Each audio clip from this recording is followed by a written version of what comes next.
Hello everyone, hope you all are doing good. तो आज हम कंटेंट वाइज, जैसे कि मैंने आपको बताया था कि हम स्टार्ट करेंगे पीटेट की प्रिपरेशन, बट उससे पहले आपको पता होना चाहिए कि आपके सिलेबस में चैप्टर हैं कौन कौन से हैं। तो ये बायोलॉजी और केमिस्ट्री के चैप्टर्स आप देख सकते हो। केमिस्ट्री के स्ट्रक्चर ऑफ एटम्स हैं, एसिड बेसिस सॉल्ट्स हैं, chemical reactions, equations, fibre plastic, heat temperature, metallurgy. और बायो में से हॉर्मोन्स और animals, transportation, vitamin, diseases, animal kingdom, plant kingdom. और आगे आगे देख सकते हो, ये देखो बायो के चैप्टर्स एंड केमिस्ट्री के metals, non metals, periodic classification of elements, circulatory system bio का, separation of substance, reproduction in organisms, crop production bio की, माइक्रो ऑर्गेनिज्म, बायोलॉजिकल क्लासिफिकेशंस। और फिजिक्स के chapter light, reflection chapter, human eye and the colourful world. Sound chapter है आपके पास, motion और type, forces and laws of motion, electric current, magnetic and effects of current, sources of energy. And last topic है friction. तो आज हम सबसे पहले जो स्टार्ट करेंगे वो है केमिस्ट्री का चैप्टर, जिसका नाम है स्ट्रक्चर ऑफ एटम्स। तो आज हम ये टॉपिक स्टार्ट करेंगे। कंटेंट वाइज मैं आपको हर एक जो क्वेश्चन आता है पेपर में वो भी साइड बाय साइड बताऊंगी, तो ध्यान से वीडियो को देखना। So let's start with structure of atoms. Atoms आप सबको पता है कि एटम्स क्या होते हैं। ये तो आप सबको पता है कि एटम्स क्या होते हैं, बिल्डिंग ब्लॉक्स होते हैं मैटर के। कई बार सीधा सा ये क्वेश्चन आता है पीएस टेक में, मोस्ट ऑफ द टाइम्स आया हुआ है कि बिल्डिंग ब्लॉक्स ऑफ मैटर कौन से होते हैं। तो इसका सीधा सा आंसर है, उसको एटम्स बोलते हैं। और एटम्स आप सबको पता है स्मॉल स्मॉल पार्टिकल्स होते हैं, जिसको हम नेकेड आइज से देख सकते हैं, उसको हम बोलते हैं एटम्स। एटम्स के 3 सब एटॉमिक पार्टिकल्स होते हैं। तो इनमें से भी ऑप्शंस आते हैं, आपसे पूछा जाता है कि कौन कौन से हैं। तो आपको पता होना चाहिए प्रोटॉन्स, न्यूट्रॉन्स एंड इलेक्ट्रॉन्स। ये तो आप सबको पता है ना कि हमारे पास क्या होता है, एक एटम का स्ट्रक्चर होता है, उसके बीच में न्यूक्लियस होता है और उसके आसपास क्या करते हैं, इलेक्ट्रॉन रिवॉल्व करते हैं। ये भी हमें बहुत सिंपल सी चीज़ पता है। और बीच में होता है न्यूक्लियस। न्यूक्लियस में 2 चीज़ें होती हैं, एक होता है न्यूट्रॉन, एक होता है प्रोटॉन। इलेक्ट्रॉन पे चार्ज कौन सा होता है, नेगेटिव।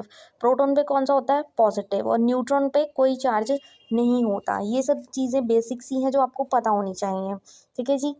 तो डाल्टन ने पॉस्टुलेट किया कि जो एटम्स है वो तो इंडिविजिबल है। डाल्टन ने बोला कि जो एटम्स है उसको हम आगे डिवाइड नहीं कर सकते, बिकॉज वो पहले बहुत छोटे होते हैं। बट उसकी ये डिस्कवरी गलत हो गई। ठीक है जी, क्योंकि वहाँ तो 3 एटॉमिक पार्टिकल्स मिल गए हमें, कौन कौन से, प्रोटॉन्स, न्यूट्रॉन्स एंड इलेक्ट्रॉन्स। तो इसके बाद आया चार्ज पार्टिकल इन नेचर। कैसे उन्होंने समझाया, उन्होंने क्या किया, 2 चीज़ों को रब किया, एक दूसरे से साथ रब किया और इलेक्ट्रिकल चार्ज प्रोड्यूस हुआ। कहने का मतलब, जैसे कि आप कॉम्ब है अपने हेयर्स में रब करते हो, फिर बिट्स ऑफ पेपर को अट्रैक्ट करते हो, वहाँ पे इलेक्ट्रोस्टैटिक चार्ज लगता है। बस वही इलेक्ट्रिकल चार्ज की बात की गई है। ठीक है जी। तो उन्होंने पार्टिकल्स को 3 तरह से डिवाइड किया, प्रोटॉन्स, इलेक्ट्रॉन, न्यूट्रॉन्स। तो अब सबसे बड़ा क्वेश्चन जो यहाँ पे पूछा जाता है वो होता है, प्रोटॉन्स, इलेक्ट्रॉन्स और न्यूट्रॉन डिस्कवर किसने किए हैं।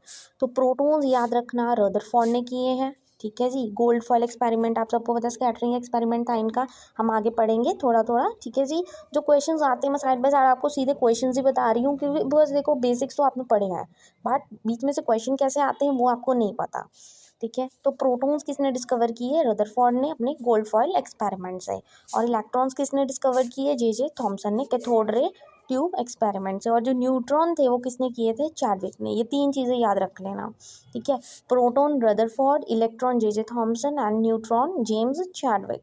तो आगे ये टेबल आप देख सकते हो, यहाँ पे सब atomic particles, neutron, proton, electron. Electrons होते हैं नेगेटिव होते हैं, प्रोटॉन पॉजिटिव, न्यूट्रॉन पे कोई चार्ज नहीं होता, न्यूट्रल होते हैं। ये सब चीज़ें बस इतना सा करने की ज़रूरत है, बाकी चाहे ना भी करो कोई इशू नहीं है। ठीक है जी। फिर उसके बाद कैथोड रे एक्सपेरिमेंट आप सबको पता है, जो जे थॉमसन ने जब इलेक्ट्रॉन की एग्जिस्टेंस को डिस्कवर किया था। ठीक है जी। इलेक्ट्रॉन किसने ढूंढे थे, जे थॉमसन ने। उन्होंने कैथोड रे एक्सपेरिमेंट किया था अपनी कैथोड रे ट्यूब में। क्या था, सील्ड ट्यूब थी जिसमें कैथोड एंड एनोड थे एक एक एंड पे, और बीम ऑफ लाइट ट्रेवल कर रही थी उसमें। ठीक है जी। फ्लो कहाँ से हुई थी ये क्वेश्चन पूछा जाता है, वो हमेशा negative electrode to positive electrode जाते हैं, नेगेटिव से पॉजिटिव की तरफ जाते हैं। ये question most of the time आता है कि कैथोड एक्सपेरिमेंट में कि जो इलेक्ट्रिसिटी थी जब फ्लो की वो कहाँ से कहाँ किस पोटेंशियल तक की, कौन से इलेक्ट्रोड तक की, नेगेटिव टू पॉजिटिव। ठीक है जी। फिर उसके बाद पूछा जाता है कैथोड रे के बारे में। कैथोड रे एक्चुअल में थी क्या, जब कलेक्शन होती है नेगेटिव चार्ज पार्टिकल्स की जो एमिट होते हैं कैथोड से, उसको डिस्चार्ज ट्यूब को हम क्या बोलते हैं, कैथोड रेज बोलते हैं। वो रेज जो नेगेटिवली चार्ज पार्टिकल्स जब एमिट होते हैं ना कैथोड से डिस्चार्ज ट्यूब के, उसको हम कैथोड रेज बोलते हैं। फिर आ जाते हैं प्रोटॉन्स। प्रोटॉन्स जो होते हैं 1886 में गोल्डस्टाइन ने ऑब्जर्व किए थे उसी एक्सपेरिमेंट में, ठीक है जी, with different situation that the node emit positive particles which were called canal rays। तो उसी एक्सपेरिमेंट ने में जो गोल्डस्टाइन थे उन्होंने देखा कि जो सेम एक्सपेरिमेंट में जो एनोड पार्टिकल्स थे वो पॉजिटिव पार्टिकल्स एमिट कर रहे थे जिसको हम कैनाल रेज बोलते हैं। कैनाल रेज क्या होती है? पॉजिटिव चार्ज रेडिएशन जो प्रोड्यूस हुए फ्रॉम द एनोड उसको कैनाल रेज बोलते हैं, ठीक है जी। तो ऊपर कैथोड रेज कौन से थे? जो कैथोड से एमिट हुए, और कैनाल रेज कौन सी थी? जो प्रोटॉन से एमिट हुए पॉजिटिव चार्ज। फिर न्यूट्रॉन्स। न्यूट्रॉन्स हमें पता है जेम्स चैडविक ने डिस्कवर किए थे। न्यूट्रॉन्स क्या थे? जो प्रेजेंट होते हैं atoms of elements except hydrogen. ये नॉट में क्वेश्चन पूछा जाता है कि कौन सा एक्सेप्ट विच एलिमेंट, बाकी सब में न्यूट्रॉन्स होते हैं, हाइड्रोजन के एक्सेप्ट बाकी सब में होते हैं, ये शॉर्ट में क्वेश्चन आता है। फिर जे थॉमसन जी ने क्या बोला था? इन शॉर्ट में बता देती हूँ।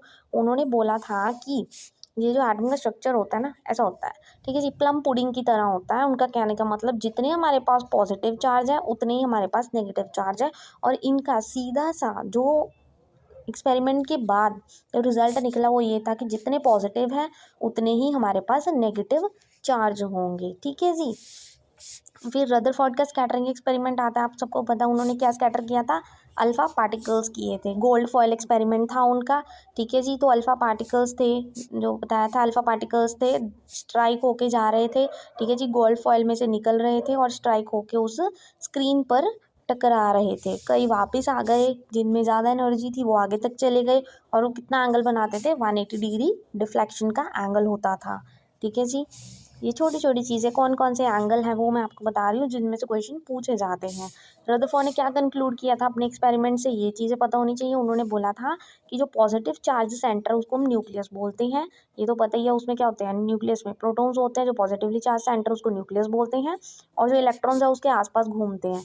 ये तो मैंने स्टार्टिंग में ही आपको बता दिया था बिकॉज ये बेसिक सी चीज़ें हैं, ठीक है जी। फिर उसके बाद क्या उन्होंने बोला कि जो साइज़ होता है न्यूक्लियस का वो बहुत ज़्यादा छोटा होता है, एटम से भी ज़्यादा होता है छोटा, ठीक है। जो एटम का स्ट्रक्चर होता है उससे भी ज़्यादा छोटा होता है न्यूक्लियस, ठीक है जी। ये आप स्कैटरिंग एक्सपेरिमेंट देख सकते हो कि जब उन्होंने कुछ चीज़ें डिफ्लेक्ट होके चली गई, ठीक है जी, कुछ स्ट्रेट पास कर गई, कुछ टर्न बैक हो गई, मतलब ये सब उनके एक्सपेरिमेंट में बताया गया था जब वो गोल्ड फॉइल से पास के किए थे, अल्फा पार्टिकल्स किए थे, ठीक है जी।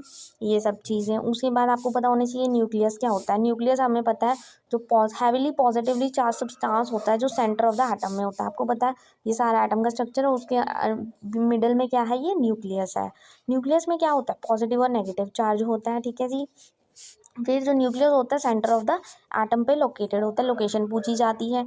फिर ऑर्बिट क्या होता है? ऑर्बिट आप सबको पता है, जब इलेक्ट्रॉन्स जिस पाथ में ऐसे गोल गोल घूम रहे होते हैं ना इलेक्ट्रॉन, उसको क्या बोलते हैं? हम ऑर्बिट बोलते हैं, ठीक है जी। उसके बाद जो चीज़ें आती हैं ड्रॉबैक्स में से, वैसे तो कभी क्वेश्चन पूछा नहीं गया, फिर भी पता होना चाहिए कि जो इलेक्ट्रॉन्स होते हैं वो अंडरगो कर रहे थे एक्सेलरेशन, इट रेडिएट्स एनर्जी, जिससे हमें एनर्जी मिलती है, दस revolving would finally fall into the nucleus. मतलब देखो जैसे उन्होंने बोला कि ये न्यूक्लियस है और ये एटम का स्ट्रक्चर है, इलेक्ट्रॉन्स बाहर घूम रहे हैं। कई बार क्या होता है जो एनर्जी होती है ना इलेक्ट्रॉन्स की वो बहुत ज़्यादा कम हो जाती है, जिस वजह से वो क्या करते हैं न्यूक्लियस में मतलब अपनी higher energy to lower energy आ जाते हैं, बीच में गिरना स्टार्ट हो जाते हैं सारे इलेक्ट्रॉन्स, जिस वजह से ये मॉडल था जो फेल हो गया था, ठीक है जी। फिर उसके बाद जो चीज़ आती है यहाँ पे बोहर मॉडल आता है। बोहर मॉडल आपको पता है के एल लेमन शेल आपने देखे होंगे, जो आप आउटर मोस्ट इलेक्ट्रॉन्स फिल करते हो, जब आपको एटॉमिक नंबर पता होने चाहिए, पहले कम से कम 20 एलिमेंट्स के आपको एटॉमिक नंबर पता होने चाहिए, hydrogen, helium, lithium, beryllium, boron, ये सब चीज़ें, ठीक है जी। तो हमें पता है ये न्यूक्लियस है जो मिड वाला होता है, ठीक है जी। फिर के एल लेमन शेल होते हैं, और इसमें कैसे फिलिंग करते हैं? 2n², ये फॉर्मूला याद रखना है जी, ठीक है। कहने का मतलब कि जो पहला वाला ये ये तो न्यूक्लियस है, इसमें नहीं भरते हम, पहला वाला शेल होता है, इसमें कम से कम कितने होने चाहिए? दो से ज़्यादा नहीं होने चाहिए, कम हो सकते हैं बट ज़्यादा नहीं होने चाहिए, ठीक है। ऐसे ही हम भरते जाएंगे एन की वैल्यू, जैसे जैसे हमने किया था ना ये n1 n2 n3 n4, तो ये वैल्यू हम पुट करेंगे 2n² में, 2n², ठीक है। तो n में जब हम 2 पुट करेंगे तो हमारे पास क्या आ जाएगा? यहाँ पे 4 आ जाएगा, 4 2 ज़ा 8।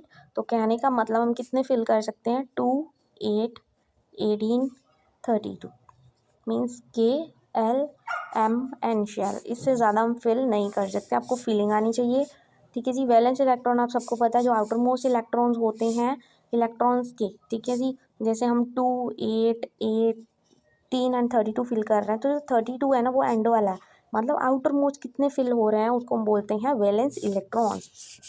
फिर उसके बाद आता है atomic number and mass number. ये आपको पता है हम किससे रिप्रेजेंट करते हैं, एक्स से रिप्रेजेंट करते हैं। और मास नंबर हम कहाँ लिखते हैं, ऊपर लिखते हैं। एटॉमिक नंबर की कहाँ लिखते हैं, नीचे लिखते हैं। एटॉमिक नंबर होता है कि जितने नंबर ऑफ प्रोटॉन्स उतने नंबर ऑफ इलेक्ट्रॉन्स, और ऊपर क्या होता है, नंबर ऑफ न्यूट्रॉन्स। तो एटॉमिक नंबर का सीधा सा फॉर्मूला है कि अगर हमने एटॉमिक नंबर निकालना है तो यही होता है, मतलब कितने प्रोटॉन्स है इसमें उसको बोलते हैं हम एटॉमिक नंबर। ठीक है। ये यहाँ पे देखो आप सारे एलिमेंट्स देख सकते हो, कम से कम 10 एलिमेंट्स का टेबल है। तो हाइड्रोजन, हीलियम, लिथियम, आपको नंबर ऑफ प्रोटॉन्स, न्यूट्रॉन सब दिए गए हैं कि कैसे फाइंड करने हैं। तो जब मास नंबर निकालना है तो उसका फॉर्मूला क्या होता है, protons plus number of neutrons. ये फॉर्मूले आते हैं, सीधे से फॉर्मूले आते हैं। आपको निकालना तो आता होगा कि ये कार्बन है, कार्बन की क्या है यहाँ पे 12 उसका मास नंबर है, और 6 उसका क्या है, एटॉमिक नंबर है। तो हमने प्रोटॉन्स निकालने हैं, प्रोटॉन्स कितने होते हैं, ये नीचे वाले एटॉमिक नंबर को हम प्रोटॉन्स बोलते हैं और इलेक्ट्रॉन्स बोलते हैं। नंबर ऑफ प्रोटॉन्स कितने, 6। आपने क्या निकालना है, न्यूट्रॉन्स निकालने हैं। ठीक है जी। आपको प्रोटॉन पता है, मास नंबर पता है, तो कैसे निकालोगे, माइनस कर दोगे। 12 माइनस 6 कितना आ जाएगा, 6। तो आपके पास नंबर ऑफ न्यूट्रॉन्स कितने निकले, 6 आ गए। ठीक है जी। ऐसे किसी भी एलिमेंट का आपको मिलेगा, बट उससे पहले आपको ये 10 एलिमेंट्स आने चाहिए, जिससे आपको सही सा आंसर मिल जाएगा। तो आगे जो सबसे लास्ट और मोस्ट इंपॉर्टेंट आपको पूछा जाता है, आइसोटोप क्या होता है। आइसोटोप होता है जब दो चीज़ों के सेम एटॉमिक नंबर हो। ये आप देख सकते हो 6 दोनों के सेम है, एटॉमिक नंबर नीचे लिखते हैं ना, मास नंबर ऊपर लिखते हैं। तो जब सेम एटॉमिक नंबर हो, मतलब 6 तो उसको बोलते हैं हम आइसोटोप्स। और जब डिफरेंट एटॉमिक नंबर हो और सेम मास नंबर, देख मास नंबर ऊपर वाला होता है सेम है, तो उसको बोलते हैं हम आइसोबार। और ये कुछ एप्लीकेशंस है आइसोटोप की जो यूरेनियम का आइसोटोप है एज अ फ्यूल यूज़ होता है। आइसोटोप को बाल्ट का कैंसर के ट्रीटमेंट में यूज़ होता है, और iodine in the treatment of goitre. ये भी छोटे छोटे क्वेश्चंस बहुत बार आते हैं, एप्लीकेशंस पूछी जाती हैं आपसे सीधी कि जो आइसोटोप होता है यूरेनियम का कहाँ पे काम आता है, कोबाल्ट का कहाँ पे काम आता है, और आयोडीन का कहाँ पे काम आता है। I hope today's video is useful for you. Thank you very much and please don't forget to like and subscribe my channel. और मैंने सिर्फ आपके लिए वही टॉपिक्स लेके आई हूँ, वही मैंने सिर्फ उतना ही कंटेंट करवाया जो क्वेश्चन पूछे जाते हैं, और साइड बाय साइड आपको क्वेश्चन भी बता दिए, तो उस अकॉर्डिंग आप अपनी रिवीजन स्टार्ट कर सकते हो। Thank you very much once again.